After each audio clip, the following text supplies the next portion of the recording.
achana na mambo ya Simba, sawa bwana lakini hekima ya leo inatoka kwa makocha. Okay, karibu.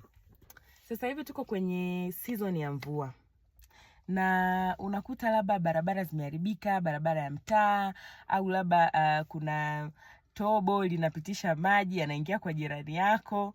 Kwa hiyo unakuta kuna hali nyingi za magomvi na kutokuelewana, watu wanarushiana maneno, umeacha njia, maji yameingia ndani kwangu, au barabara umepitisha gari lako umeharibu.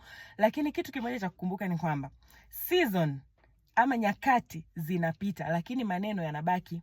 Mvua haitanyesha milele. Kitakuja kipindi cha kiangazi, jua litawaka, barabara zitakaa vizuri, maji yatakauka. Lakini yale maneno mlioambiana katika kipindi cha mvua ama katika kipindi fulani yataendelea kukaa kwenye mioyo ya watu. Kwa hiyo vyovyote vile unavyofanya, kabla hujatoa neno baya, kabla hujalaumiana na watu, angalia, je, hichi kipindi kinadumu? Nikiangalia wiki 2 zijazo kitakuwepo, ama miezi kadhaa hili jambo bado litakuwepo, hili tatizo bado litakuwepo. Kwa hiyo badala ya kuanza kurushiana maneno na kuambiana vitu vitakavyoumiza, angalia kwamba hii ni season na itapita.